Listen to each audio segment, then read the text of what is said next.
Greetings, beautiful people. Welcome to week 4 of Human Growth and Development. And today is Wednesday. I'm just now posting the video, but as you know, Monday was a holiday. The college was closed. And yesterday, I actually published our week 4 assignment, which is D3. So the only thing that's due this week is our third discussion. And it looks like in our class, you guys have been doing a pretty good job. We've had a lot of people get a perfect score. So that's good.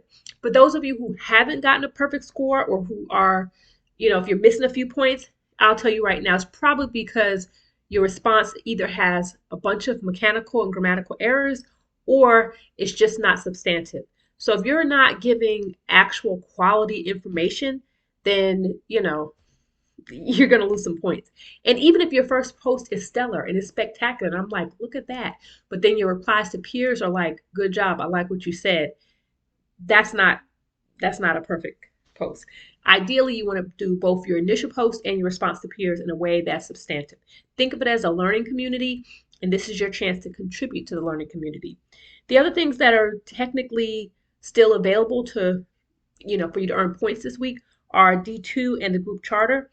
Now, D2 was our second discussion and it was due on the 1st, but because we had the hurricane and 2 days off last week, our schedule kind of got shifted around a bit and the D2 was left open a little bit longer.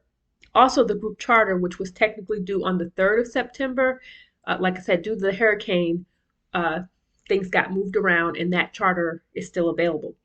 If you're still confused about the group project, let me just make it clear. The group project is a research assignment. You and your fellow class members were assigned to work together, to communicate, to collaborate, and to basically research an assigned topic.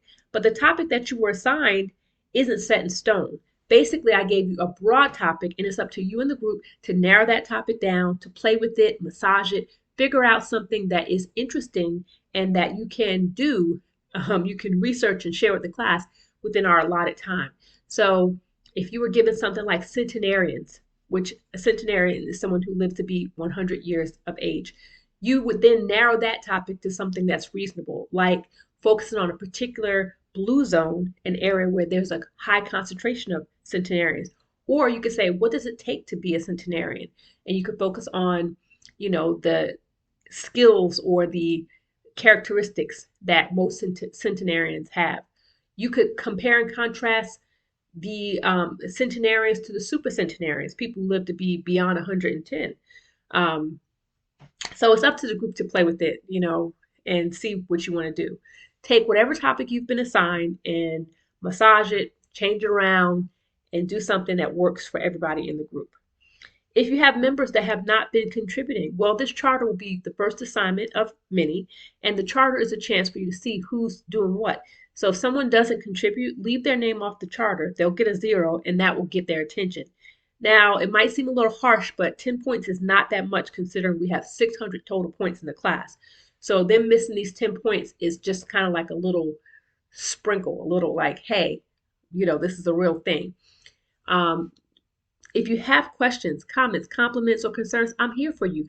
I check my email Monday through Thursday, usually twice a day, and also check the questions thread. So I'm really here. When people say I'm confused or they act like they didn't know what to do, I don't have as much sympathy because I know that I am dedicated to checking those forums to see how I can help you.